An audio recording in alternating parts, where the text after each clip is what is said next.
All right. Hi, Dan. How are you? So nice to see you. You too. Thank you very much for inviting me on. Can't wait for the conversation. Well, you know that I've been following your work and listening to your podcast and reading your blog, and you share quite a bit on Twitter as well.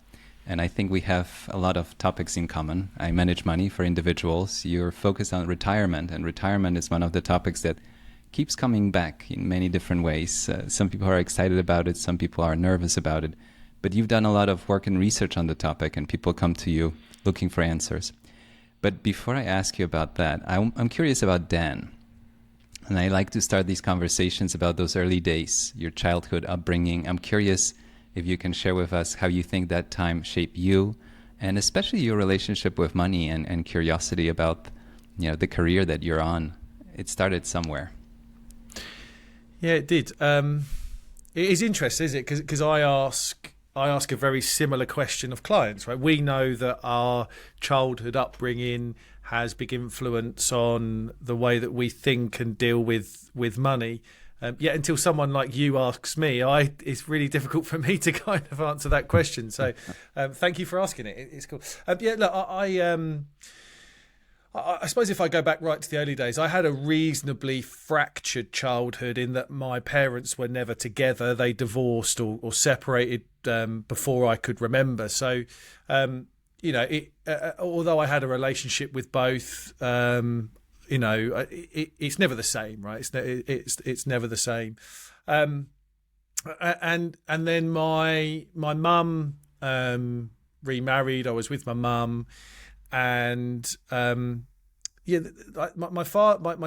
stepfather was, and if I think about those days about money specifically, and I'll get onto kind of how I think that might have shaped the character in a second, but money was always a thing to beat someone up with. When I look back at that time, it was always whenever there was arguments, whenever there was disagreements, money was always the thing that that he used to kind of use as a weapon, so to speak, against it.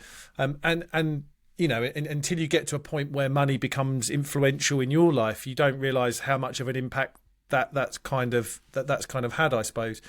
And I look back on my childhood, and I think I've definitely reacted in a way that I've done the opposite. Now, whether it's a very subconscious thing I think I've done, but all of the negativity I saw around money, all of the negativity that I had around some other stuff that was going on during my childhood, I think you can often go down that path. You can go and mimic and go down that path, or you can hopefully feel like you've learnt lessons and go the other way. So money was always an element of control. It was always an element of and it was never kind of a wealth thing. It was just it was a thing, as I said to you. So I've always been very conscious that when it comes to money, I feel like I've never let it control me, and I've always felt like I've used it, even growing up, for a way that is good, i.e. to make me feel good, to spend my time on the things that I want, etc. And that's followed me through a lot into my career, which we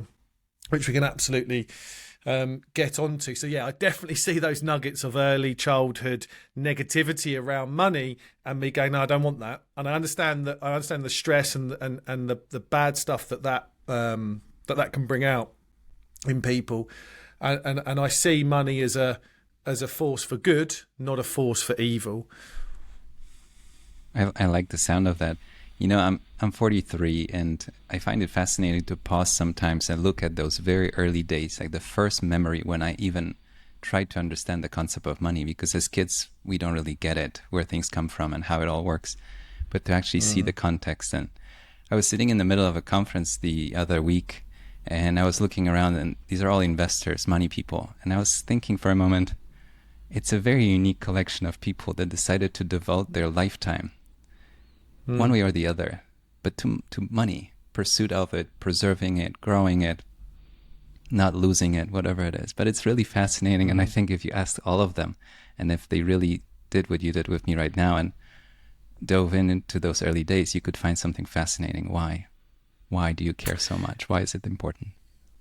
Yeah. And actually I look at the outcome of that, right? So I look at, without getting into detail, that the childhood upbringing wasn't that great. I mean, I had an okay time. My stepdad wasn't a particularly nice person, and we don't need to get into all the but I look back and I look at all that stress that caused everybody, and it was for nothing. He passed away last year, and he passed away with nothing, right? And my mum's got nothing, and so and I think he was a bit obsessed by money, but they seemed to spend it as much as they got it. And you look at the outcome of all of that, and the outcome is nothing. My mum has had to now really upend her life. She's had to do things that really you shouldn't have to do in your 60s to be able to start to live a life, and equity release or reverse mortgages and all that stuff. And so you think, well, actually the outcome is rubbish. The journey was horrendous, and the outcome is rubbish with it. So, we need to learn lessons about that. And obviously, I deal with a lot of people that have been wildly successful in their careers and accumulated money. And I think, like you said, it's a unique thing. It's a unique. You put a bunch of people together that run money, that manage money, that look at money, and I think it takes on this. It takes on this thing that it shouldn't be. It has its own little world of its own, and it starts becoming bigger than it should be, and controlling. And I kind of always try and root people back to, and again, many books have influenced my thoughts over this, but root people back to the outcome. At the end of the day, we're all going to die. Mm-hmm. And without being too morbid, and the outcome is that you're gonna, if you don't use the money for good, most people will end up in later life with huge amounts of regrets, no matter who you are. So, I think that's kind of the basis of where I come from with it. I like the idea of giving money meaning, having a context. So people get into investing to turn a small amount to a larger amount, but managing money for people over the last 2 decades, what I grew to appreciate is the people behind the portfolios and the importance, the significance that money has in their life. And I can see how it opens options. It gives them peace of mind, gives them control, freedom, all those things that you can't really quantify. And it's not that you have to spend that money. Sometimes just knowing that it's there, it's sitting, it's waiting, it's enough. It's like that umbrella in the pocket that you don't need it, but it's there. So if it starts raining, it's fine. It's not the end of the world. It won't ruin your day. I'm going to jump into... To retirement talk, but I want to ask you about podcasting, because you and I you share the same journey, and I saw how you share some comments about the different experiences you have, and I think you shared a story how some people found you recommended through somebody. They ended up listening to a number of episodes, and then they drove to see you. Can you share that story? I found it fascinating how the worlds collide and people find you. It's been amazing. And actually, before I share that story, I had an initial chat with someone about an hour and a half ago that actually comes from further away in the UK than that particular person that has found me through the podcast and wants to start working with me. And I mean, it's fascinating, right? You kind of put work out into the world, you put thoughts out into the world, you put conversations that you hope have an impact and you hope kind of helps people. But this particular guy, he I think his friend, who I still don't know, his friend knew that he was thinking about retirement and said kind of, well, you need to listen to this podcast that I've discovered, because everything that we've discussed about retirement has been nothing to do with money. It's been to do with what you're going to do with your time and all that stuff. And there's this person talking to all these people across the world that talks very similar. Listen to it. And he kind of binged listened to, I think we got kind of first 2 seasons of maybe we were a couple of episodes away from finishing season 2, and he binged it all and made contact with me and said, Dan, I'd really like to set up a time to have a chat with you. Because I think what you say can resonate with me and my wife. And we had that really wonderful chat. And what was really interesting about that chat is I done very little talking. He was basically repeating everything that I talked about. So he was kind of, and his opening line was, I feel like we've already met and I feel like I know you, which is just the most amazing thing, right? It's kind of like that trust barrier that you absolutely need in order to help people with this such crucial stage has already been broken down, because they get to see you, they get to hear you, and they get to kind of understand what you're about. yeah, and he lived 2.5 hours away. And I said, would love to meet with you. Do you want, should we do this via Zoom or should I come to you? He's like, no, I want to drive down. I want to see you. I want to be at your office and meet the team. And we're kind of working on their retirement plans right now. So, and there's another, again, the guy that I spoke to this morning, there's another 2 people that have come kind of through the podcast that have directly got kind of hold of some of those conversations, and something's resonated, and they've made contacts and, think we can help them, which is amazing. It's pretty remarkable. I've been writing articles for many, many years. I wrote a few books, and people reached out and connected with me because of that, made friends or business opportunities. But I think a podcast, it's a whole different experience. It's very real. It's very authentic if you let it be. And it's one of those experiences where if you're not into it, or if the guest or the host is not into it, you're not going to listen. You're going to switch it off. You might leave your Netflix TV series on for an hour because you want some noise in the room, but you're not going to listen to somebody in your headphones that you feel like they don't really care about what they're talking about. And you create that connection. And I have similar stories that you shared. I sat down and I had dinner with somebody that connected with me, and they talked to me for an hour and a half because they feel like they have to catch up to the level that they have with me, knowing me already so well, and they're giving me a chance to get to know them. And it's a really remarkable experience where they feel like, because they've heard me talk about so many different topics and some, very personal stories as well, they feel that they already know me. They want me to have a chance to get to know them. It's pretty remarkable. I really was very touched by that experience. Absolutely. It's kind of that they almost feel like, I know you. Am I right? Am I right to work with you? It's like they're not. You know what I mean? It's that kind of. Which is amazing. And also beyond that, for me, it's been, the client thing has been amazing, but I've made so many, amazing connections outside of kind of clients. It's got me some amazing opportunities to speak, to write, to do things that, people have come across the podcast that have said to me, can you write for my particular site? Can you come and speak at this particular event on some of those topics? So, I think podcasting is absolutely amazing. I think it is just, as you said, the ability to build those connections is second to none. So let's jump right in. I'm curious about the myths around retirement. I feel like we know the term, but you've done an amazing job defining the myths and dispelling the myths. So share some of those with us. Yeah, we could probably spend an hour on this, couldn't we? But I'll try, some of the big ones. I'll try and distill some down. I think I've got 3 or 4 that I think are really, really important to understand. And there's many myths, right? I think that this isn't actually one of them that I've thought about, but the word retirement is a myth. Uh-huh. It's a man-made invention, and I'll get on to kind of everything about retirement as we progress, but it's a man-made thing that was invented by people because they couldn't physically work anymore. That was, and they needed to do something, and they needed some sort of help to be able to fund a very, very small part of their life. People didn't get a state or government pension that often because they died before they were eligible for it, right? That's kind of, and we're only going back 100 years. The industrial age meant that people they were working physical jobs, and they got to aged 50 to 60 and they physically were done. They could not do anything anymore. And they spent 2, 3, 4 years in retirement and then died. So this whole notion of retirement is a myth, number one, right? But we'll get into that. I think the biggest myth about retirement for me is that people believe it's a money problem, and it's not. It's a human problem. Retirement is more of a human problem than it is a money problem. And there's so much focus on the number. How much do I need? How much is enough? That they forget about actually the biggest problem with retirement.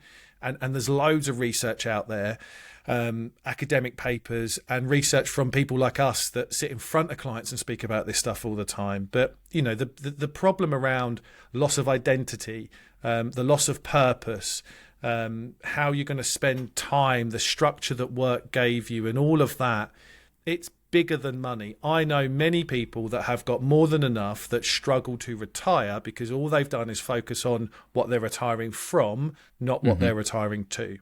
So number one, I think if we can at least give it the same amount of airspace, human problem, money problem, we're going to be in a better place. But I think if we can understand that there's a lot of work to be done on a human level, then many people will put themselves in a much clearer space about their retirement.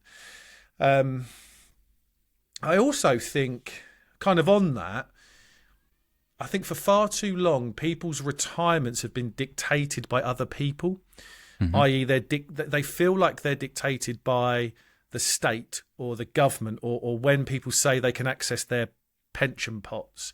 They're dictated by their friends down the golf club or their colleagues that they've seen retire. I think too many people have this relative mindset, not an absolute mindset when it comes to their retirement. They look at other things, they're dictated. Oh, I'm not retiring until I'm 65 because that's when I can get social security or state pension or government help. I'm not retiring until then because my best friend didn't retire till 66. And I think, dictated by someone else, again, is another myth. You need to this is your unique journey. And there are many ways that people can retire early, retire late, continue working, etc. So I think that's a big myth that's there. And another one for me would be actually kind of speaking into your line of work, really around investing. So the myth around investing in safe assets. This kind of thing where people go, I need to hold more bond exposure, more safe asset exposure as I approach retirement and into retirement, is actually one of the things that I think could really hurt their retirement. One of the biggest challenges for people that are entering into a retirement is their future purchasing power, inflation, effectively, right? So, right. You need to ensure that your money can buy you stuff in 20 years' time and can afford the basics. I think that if we go all in fixed income, we're all into a disaster. People shy away from equities because they don't understand the difference between volatility and risk. And that's a big, big problem. So this myth around I need to hold my age in bonds, or I need to make sure that I've got, I'm de-risking my assets in order to make sure that I protect their valuation, is such a mistake and such a big myth. I think we need to make sure that we are understanding that we could be investing for the same time period in retirement as we did saving for retirement. Is another one. And then on top of that, I think the 4% rule is the biggest load of rubbish that I've ever heard in my life. So that's another myth that we might need to explore as we get into running out of money or spending money, which I know is a topic that we want to talk about. I think it's that transition that I see with my clients when you live on a salary and you know how much is coming. And then you live off of your capital. And I work with people with inherited wealth, people that had a liquidity event or a big compensation from a company. And it feels very sudden. And it's a substantial amount of money that in some cases gives them the option not to work or to work less going forward. Or maybe be occupied with projects that don't bring money, right? And then it's that moment where you kind of mentally freeze a certain amount that you see that you have right now, and you will have to live off of that amount. And I think it's more mental, emotional than financial, that the volatility is seen in a different way, because you kind of feel like you can't make it up with the salary coming in anymore. And especially in retirement later on, when you're not going to look for a job that paid as well as you were paid at the peak of your earning power. I think it becomes kind of an emotional decision here that I don't want to see my portfolio down 30%, even if it only lasts 6 months. It might be a very long and painful 6 months. So I think that's what kicks in. A little bit of it is the risk volatility misconception, but part of it, I think it's a very emotional thing. I don't want to see my portfolio down 30, 40%. I don't know how to live with it. I think that's a big thing for a lot of people that comes up. Yeah. No, absolutely. I mean, and the amount of people that I start to work with that have this mindset around, I want to live off the dividends or interest, the capital. I want to protect the capital amount, and it's that kind of mindset. It's I don't want to see the capital go down. That makes me feel uncomfortable, and the trouble with that is that's what the capital's job's is there to do, right? You talk about giving money a job. Your capital is there to be depleted. That's it, right? Because you can't spend it when you're dead. So it's there to be depleted. Now, there might be certain goals that you have along the way around legacy or giving money and all that stuff, but that's part of your spending. The emotional impact of short-term volatility is much heightened in retirement, as you said, because there isn't a replacement function coming in that feels like. But again, we need to be comfortable in how we've prepared our spending plans to make sure that we feel okay when the markets fall by 10, 20%, because there are other ways that we are going to be able to source income, and therefore we can protect some of the capital, but I'm not protecting it because I don't want it to go down. I'm just protecting it because I want you to feel emotionally stable to spend it in the future. And it's a real and actually I think a big reason why people come to work with us is that retirement income planning that they need psychological and emotional help with, because doing it yourself is a really challenging thing. Very much so. I want to ask you about the term that you use, a retirement rebel. How do we become one? Great question. I think we all are them now, personally, right? So I think this is one of my central theses out there is that this, I think people now retiring are first generation retirement rebels. And I've got my 6 points of definition that I'll go through in a second. But I do, again, I go back to that generational thing. I look at my parents and my grandparents, and maybe my grandparents. I'm a little bit younger. I'm in my early 40s too. So, but I look at the people that I work with that are in their mid 50s, early 60s in general, and they refer to their parents, and their parents didn't have the opportunity to be as rebellious in their retirements as this generation have got. They lived on a much more structured retirement. They worked until they couldn't work anymore, and then they had a kind of a defined benefit type final salary pension that give them more structure, less flexibility effectively.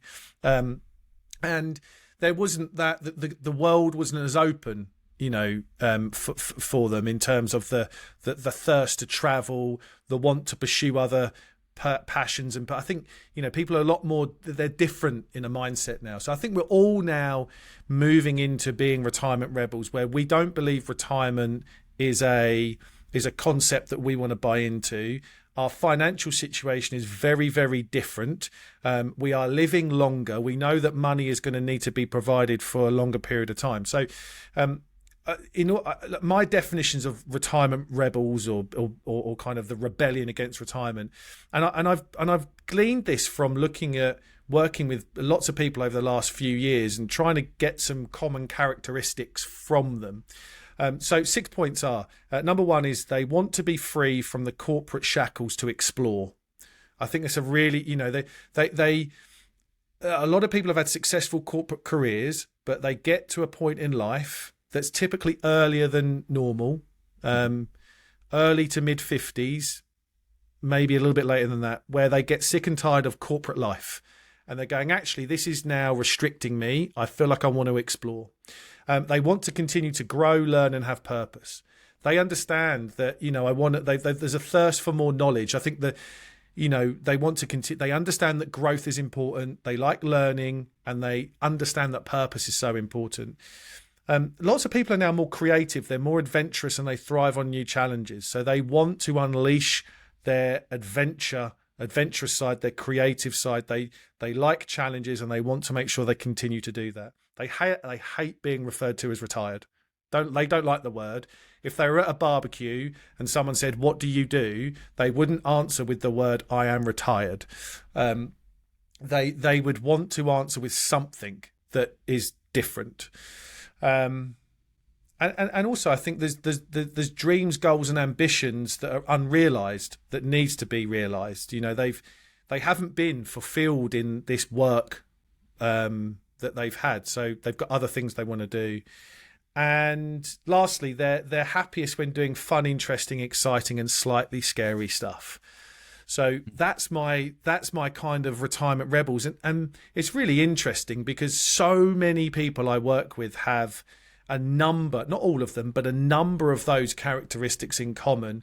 And I think it is it's a trend that we're definitely seeing in a modern day retiree or a modern day person in their mid to late 50s, that they absolutely want to be able to transition to another, you know, whether we call it the second act, the third phase, their victory lap, their financial freedom. You know, they don't want this, I'm going to stop and retire. There's a whole new life to be had. And that's what I believe retirement rebels are. What I'm hearing is reclaiming ownership of your life in a way, right? Like seeing what else you can do. And then the initial career, maybe it's not everything that you could do, especially if it wasn't one that truly fulfilled you. I find it fascinating. You touched on something that really struck a chord with me. You said how when people think of retirement, somehow they think in terms of, oh, I just have a few more years left. But the truth could be that you could have 20, 25 years of retirement. I think my grandma retired over 20 years ago. She's still in good health and approaching 90. And when you think about it, that's half of the time that she worked. Now she's retired. That's a long time to do other things and pursue other things. And she's done a remarkable job taking advantage of that extra time.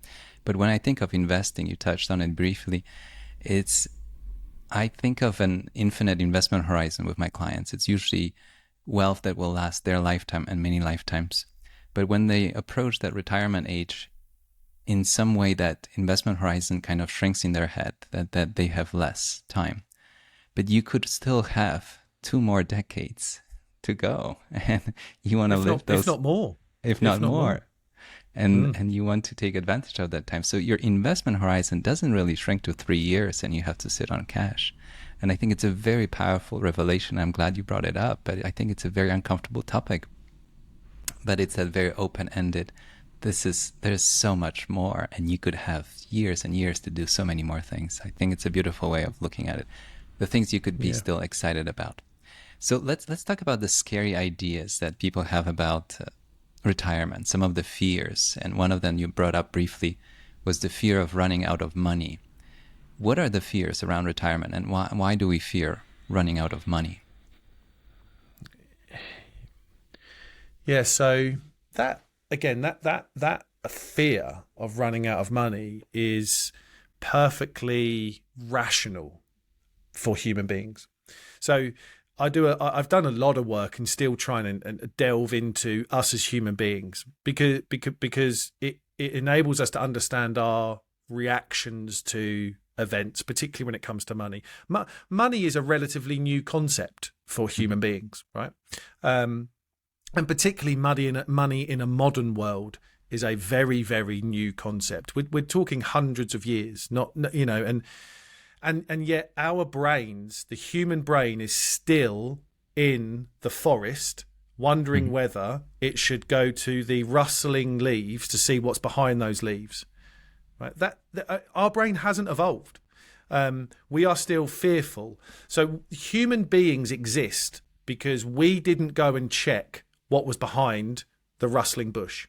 We went, I don't know what it is, and actually I'd rather not find out, because if it's something that'll eat me, it'll eat me, and if it's not, I'll just run. Whereas some of our brothers and sisters that were about at that time are not about now because they were curious and they went and checked it out, and then they got eaten, and then they don't exist. Yeah. Our brains are still there. So my thing here is our fears about retirement. People kind of beat themselves up because they go, I'm being irrational. I've got money. I'm never going to run out.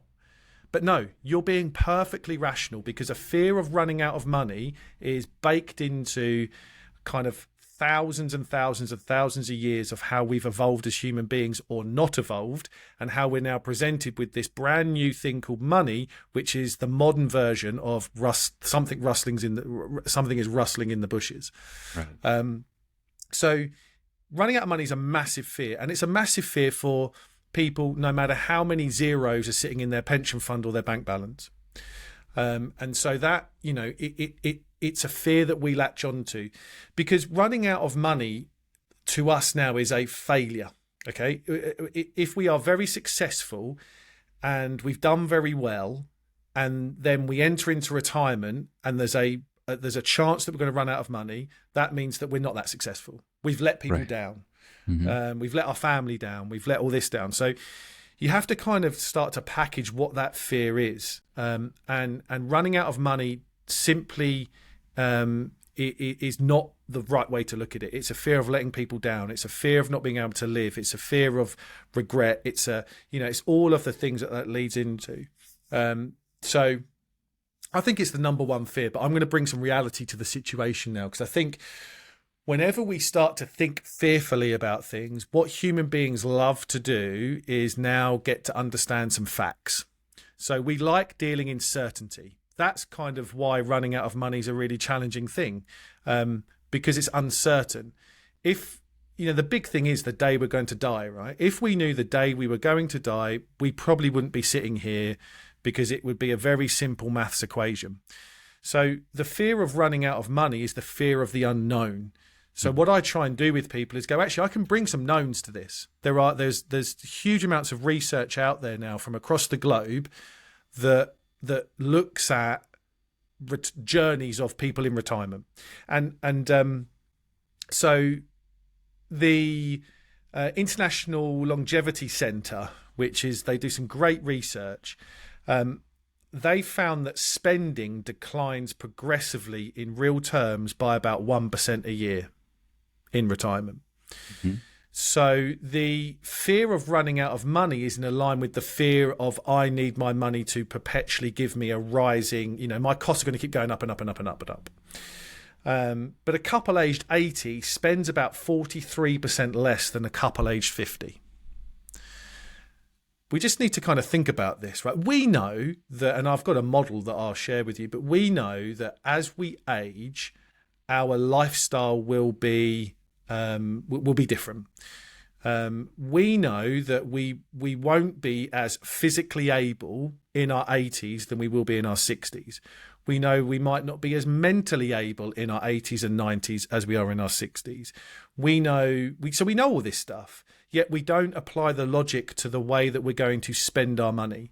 So what we're going to spend our money on and the way we're going to spend our money is totally different throughout our retirement journey. So I think that's really, really important to understand when people think about running out of money. And so there's some other research done by the Institute of Fiscal Studies that shows people spend far, far too conservatively in retirement. And at the moment, on average, with current spending levels and rates, on average, retirees will leave about 70% of their real wealth on the table, excluding property, at age 90. And that's all because they're fearful of running out. So when you're fearful of doing something, you don't do it, do you? Right. That's the thing. We're fearful of what's behind the bushes. We don't go and check what's behind the bushes. We're fearful of running out of money. We don't spend it. And what you end up doing is that you end up leaving far too much. Because again, you talked about this investment journey, right? I think if you invest reasonably wisely with more in equities than bonds and you leave it there for 25 years, history tells us you're going to get a decent level of return, right? Even if you do nothing. So they get to a point in their 80s when they go, I'm not going to run out of money now, am I? I'm really comfortable. Oh, I can't spend it because I'm now physically and mentally unable to. So that's a bad thing. And the biggest thing for me there is that the trouble is if you do have money and no time or health, then it's not the money. You've left memories and experiences on the table, not pounds and pence or dollars and cents. You've left memories and experiences. And that's one of the biggest regrets of people that get to that point when they've still got 50-60% of wealth on the table. They look back and go, well, I could have spent a lot more, couldn't I? Absolutely. And that's one of the biggest challenges when it comes to this. It's the facts present one thing, but our fears are saying something else. And that's where I see a lot of the good work that we do, is bringing the reality to the table and planning with reality and showing people that, you know, that they can spend money at a time when they absolutely need to spend it. And the model that I use is around the timeline of retirement. So it's 5 phases. Ultimately, I call it kind of the retirement rapture model. So you've got this pre-rapture. This is the moment as you're approaching retirement, you're spending money, you're saving money. It's a really, really interesting part of your life in your 50s. You've then got the transition. So you're going from a career to a retirement. You've then got this rapture phase, which is when actually your spending should be as high as it's ever been. You're in a phase now of life where health and time is predominantly on your side. You then go into post-rapture. We slow down. We go into our slowing down years. And then at some point, if we're lucky enough to make it, we all end up in fragility. We all end up fragile. So spending our money in our fragile years and our post-rapture years is going to be a lot less than we should and really could spend in our rapture years and our transition time. And so it's just presenting all this to people, and it doesn't mean that their fears completely go away, because again, it's perfectly rational to fear that. But we need some facts in this, because one of my biggest passions is to help people spend their money with freedom, to allow them to create memories and experiences, not be that person in their 80s and 90s that can't spend it and is going to leave a load on the table. It almost sounds like we have to learn to spend later on. I wrote down some notes, but I was thinking, you know, for the kids and grandkids listening, there might be quite a bit of capital coming your way in the next generation. I think there's a big talk about that wealth transfer thing is because, you know, because your parents and grandparents actually haven't done a great job in retirement, right? You shouldn't have any money left. And actually, one of my big things is about giving your money away with a warm heart, not a cold hand. So why would you leave it till the end of life to give money away when actually, you know, my biggest tip for people is give your money to your children, your grandchildren when they need it. So you can see the impact of that gift. You know, and I think people that are leaving massive amounts behind or massive legacies that that's never really been part of their plan, haven't done a particularly great job in retirement, and they could have done a lot more. Preparing for it themselves and the next generation. I like that.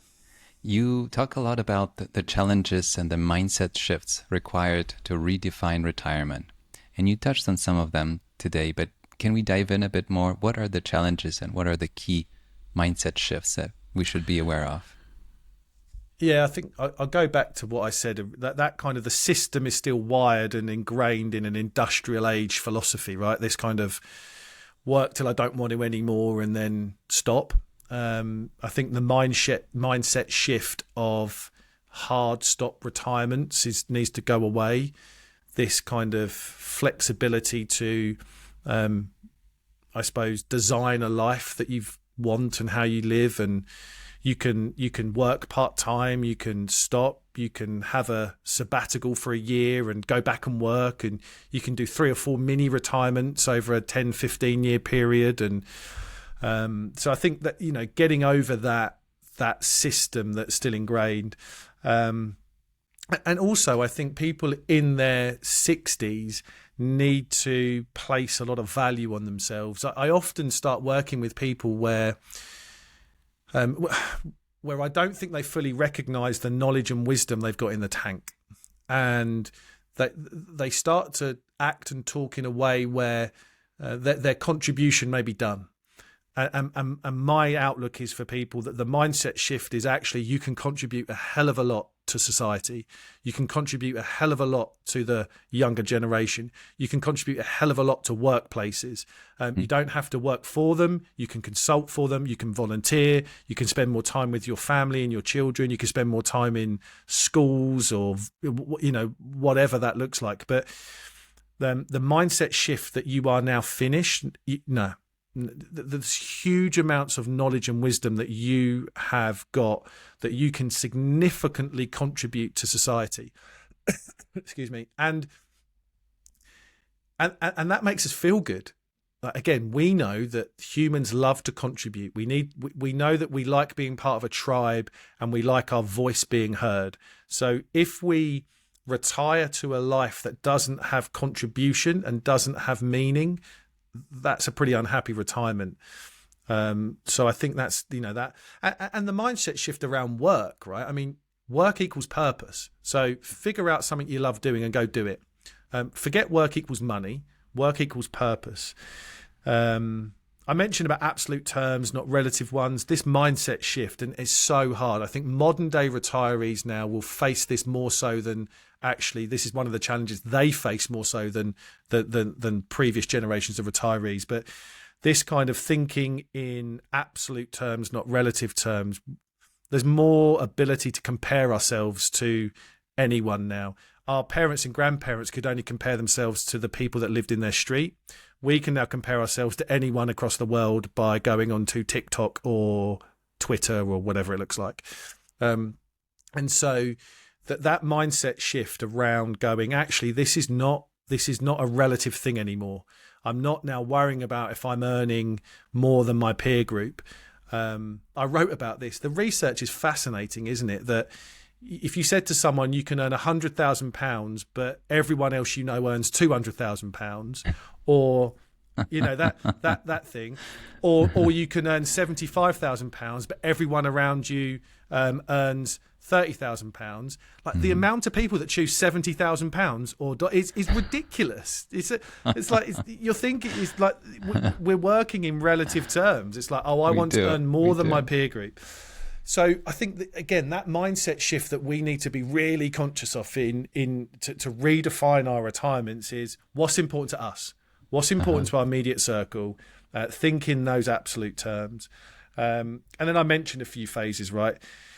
Think of ban the word retirement. If I could ban it tomorrow, I would, but it's so ingrained in society that it would be very difficult to. But one of my tips is to come up with your own word, but think of it as a next phase, a second act, a victory lap, a third phase, that kind of upward movement. It's kind of whatever you want to call it, financial freedom, financial independence, whatever that looks like. Have a growth and abundance mindset and think of it as the thing you're moving towards, the thing you're moving forward with. You touched on so many fascinating points, but I wrote down a couple that I wanted to come back to. But there's this idea of the neighbor getting richer faster than you. I think it gets a lot of people in trouble just investing alone. And then the peer group that you choose to compare yourself with, I think it's a very tricky and maybe even a dangerous territory, right? So you go to high school and you only know the kids in high school, and you go to college, it's a whole new group of kids, and you're competing against a very different level probably of skill and talent. And then at work it's the same, but you're right that these days with social media, we compare ourselves with everybody of your age around the world. And I think it can invite a lot of unnecessary pressure and tension that may not help. You mentioned financial independence, and I had a couple of guests that talk about financial independence on the show. I had Jacob Lund-Fisker that talks about early retirement extreme, a very fascinating pursuit on its own, and Brad Barrett from Justify that talks about financial independence. The reason I bring them up, I'm thinking if maybe we should have some practice rounds in terms of retirement early on in our lives, so that we're prepared and we know what it's all about. And I'm just looking at myself, I went from school to another school, straight to an internship, straight to a job, straight to the next firm, founding another firm, and so on. And looking back, I never really had a true sabbatical, a pause and a break. So I haven't had any experience. I have experience working. I have no experience retiring. Yeah, no, exactly. Yeah. Do you think that there's some room for, you called it a mini retirement, but maybe something we practice in our 30s, maybe in our 40s, maybe even earlier? Just take 6 months off and see what it feels like when the work, the career is off the table for a brief period of time. Just see how it feels. Yeah, honestly, I think it's such a great point. And A couple of things, right? I think we need to make sure that so I get people to look back when I talk about the challenges of the transition from a successful career to the next phase, whatever that looks like. I think one thing I will say is that we need to look back and understand that actually we have been through many transitions in life. So it feels like it's a big deal. It absolutely is a big deal. But if we look back and think about some of those transitions that we've been through, actually the transition of retirement is not that much different. I went through a retirement of sorts when I left I worked in investment management in the City of London for big investment management groups. And all of the things that I help people with in their 50s and 60s to retirement, I went through in my mid-30s. Lack of purpose, lack of passion, didn't understand where's my direction going. I feel like I can do something else. So I actually transitioned and done what I would say is almost like a retirement of itself. So I think that's one thing for me. Think about those transitions. The other thing, I spoke to the wonderful Christine Benz of Morningstar, who I've been on her podcast. She come on mine, and we had some great conversations. And I spoke to her. She'd gone from her home in Chicago to Florida for what she called a pre-retirement. So she's in her 50s and she's gone, I've labelled this thing. So I'm now doing a trial run for 6 weeks.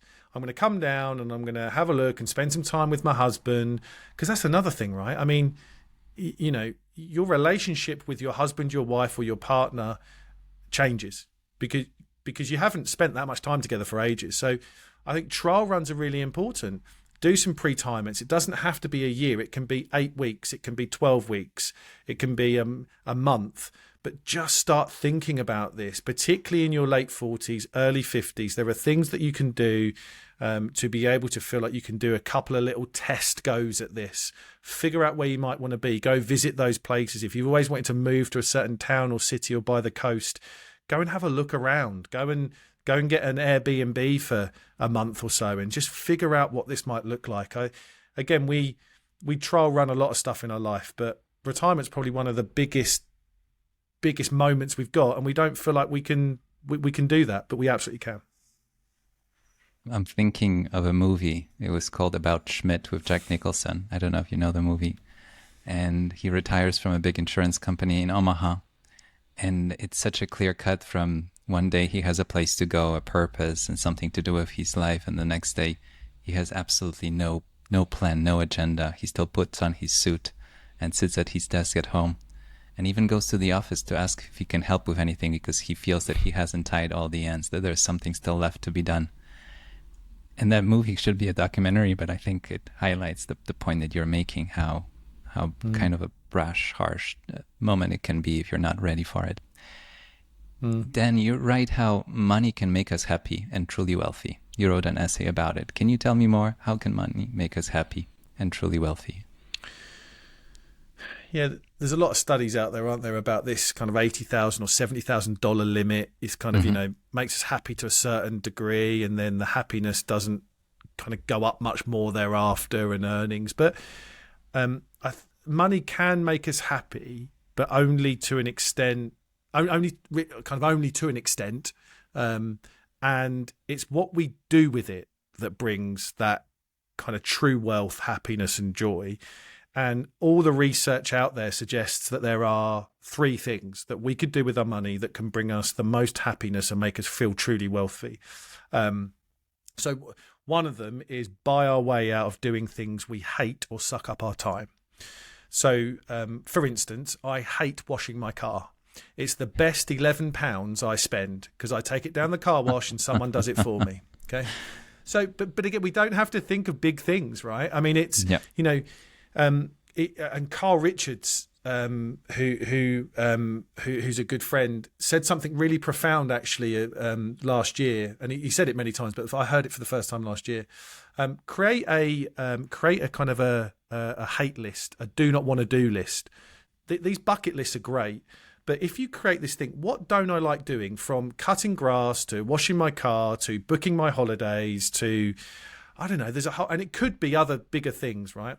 I don't like my job. I don't like use your money to buy your way out of doing the things that you hate and suck up your time. Money will make you happy.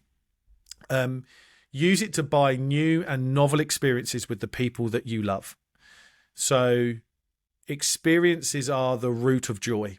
and find out what you want to do, find out who you want to do it with, and use that money to do it. And again, the simplest things are the things that has the biggest impact. Just going to the theatre with your wife because you've never had the opportunity or your husband to do it. This isn't I need to go and do a world cruise, or I need to make sure I fly first class to Australia to watch a sporting event, or whatever that might be. But think of these things and plan it. So buy new and novel experiences with the people you love. And thirdly, give it away.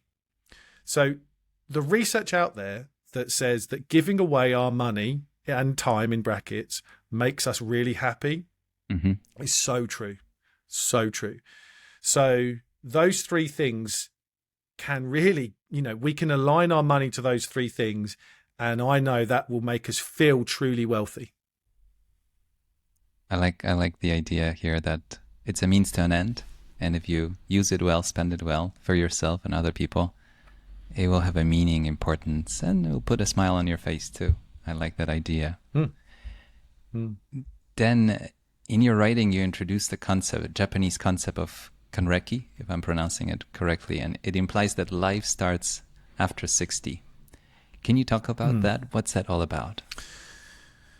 Yeah, I'm a big fan of Japanese way of life, and there's another one called Ikigai, which I use a lot with clients, which is about aligning purpose and passion. But kanreki is really interesting because it basically right in the wheelhouse of second phase of life. So basically, kanreki, the definition is return to calendar. That's kind of what it means.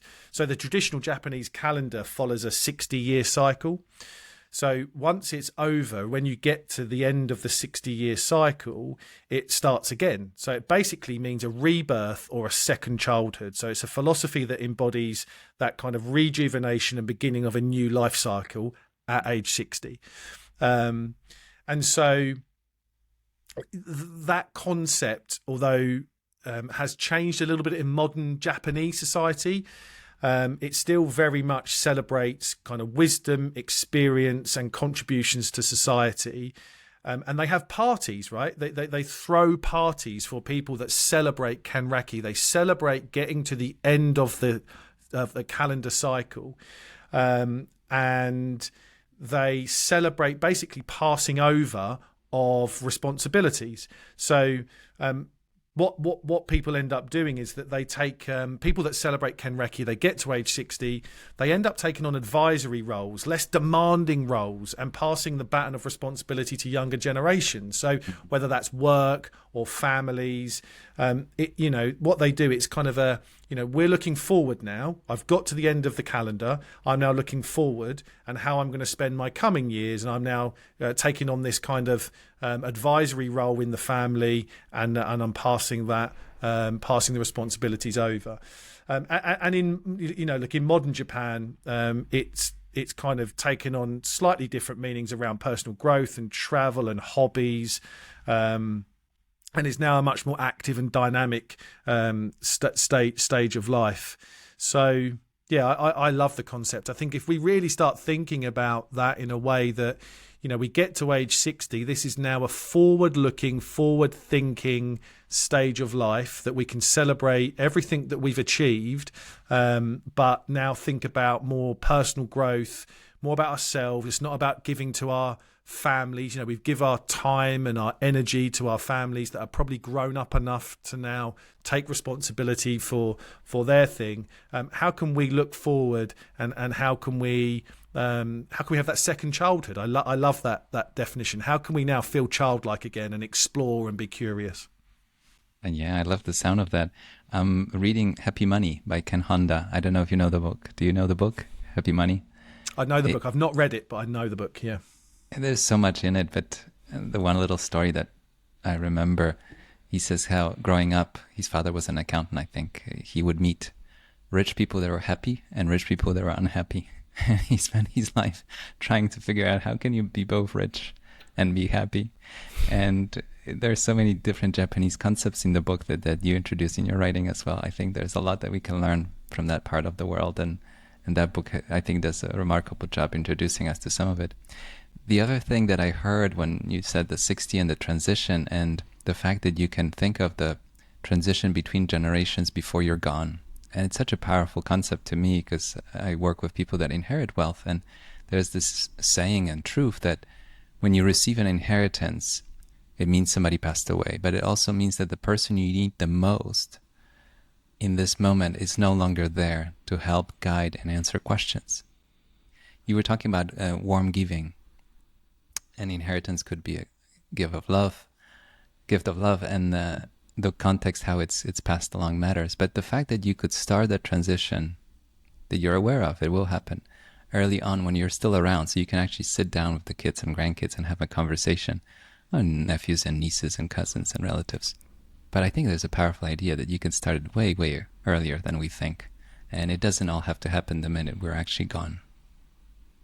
Yeah.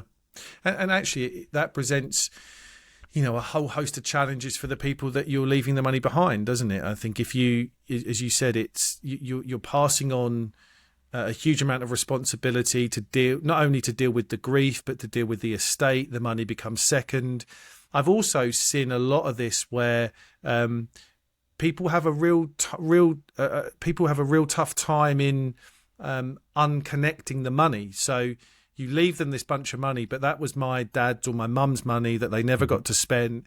How we acquire money has a massive impact on how we feel about it and how we spend it. I've told this story on my podcast, but my wife got left about £10,000 from her mum when her mum passed away quite quickly. It was shares that she had in the company that she worked for. And that's still sitting in my wife's bank account. It's not her money. She can't connect to it. How we acquire it, both whether we've sold a business, whether we've won it, and you hear about this, right? If you kind of win lotteries, people blow it quickly because it has no meaning. I think we need to be really mindful of that. If we believe that we're not going to give away our money to our family, our friends, causes, charities during our lifetime, we're going to build it all the way up to the end, we need to understand that that might not have the impact that you think it's going to have, particularly if you don't have the conversations along the way, because how that money has been acquired by the people you're leaving it to can have a big impact on how they feel that if they can or can't spend it. Mostly, I see that they have real trouble in connecting with it, and it becomes a massive burden, not something that's celebrated. It's such a powerful topic, and it could be an episode by itself, but it's the idea, not how much you give or leave behind, but how you do it. How do you give it? That has an importance. And you touch on something fascinating that I've seen in my own professional experience, that it could lead to two extreme situations. One, whoever inherits wants to blow through it, kind of get rid of it, sort of like an emotional burden, let it out of sight, out of picture, make it go away. And sometimes it's a subconscious series of decisions that lead to it, poor investment choices and so on. And the second one is complete denial that it's even there, and not even admitting that it's there, just ignoring it.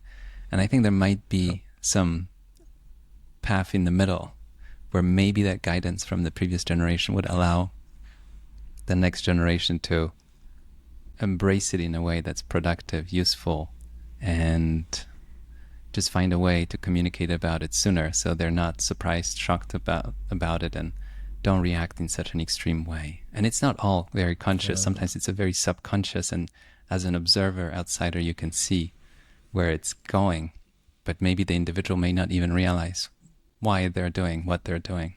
It's fascinating to see, but it goes back to what you mentioned. Start that conversation early on, as soon as you can. Yeah. And just my experience tells me that if I bring that conversation into people and I show them through thoughtful, real financial planning, that you have the ability to do two things: either give it away during your lifetime now or leave it to the end. No one chooses the end. They only choose the end because they're fearful of running out of money, right? That's where the fear comes in. So you know, that I'm going to leave a legacy. They're not saying that. What they're saying is I'm fearful of running out of money. That's what they're saying. And so if you take away the fear or deal with the fear with facts and planning and thoughtful conversations about running out of money, everybody I've worked with has chosen to give money during their lifetime. If you had the choice, you would absolutely give it. So yeah, I think it's a real key area of thought. It's a powerful revelation and a lesson there. Dan, I have one last question for you. I'm always curious about the definition of success. How do you think about success on all the levels you want to explore with me today? Yeah, it's interesting, right? I mean, you must go through this. You manage money for people. You deal with people's lives. Sometimes what we define is kind of put on the back burner a little bit, right? Right.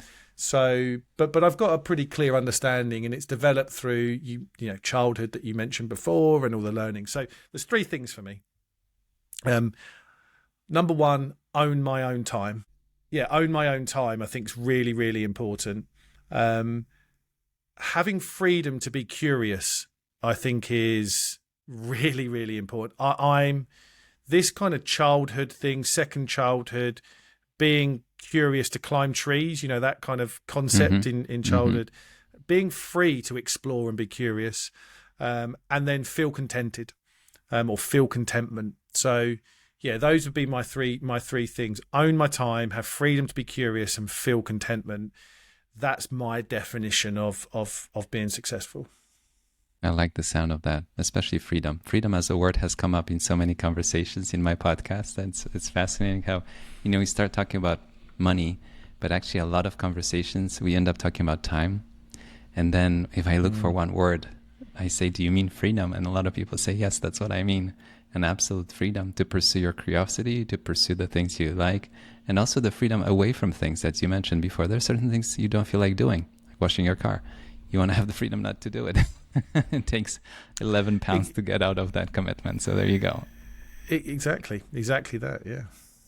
Dan, thank you so much for today. This was remarkable, and I'll include all the links, but you're doing some really great work introducing people to some concepts and giving them the tools to prepare for something that many of us will have to face. And maybe we could have some practice rounds early on and figure out how to prepare better for the better years, that the second act, the glory years that are ahead. I appreciate the invite, and thank you for the conversation. It's been really cool. Thank you.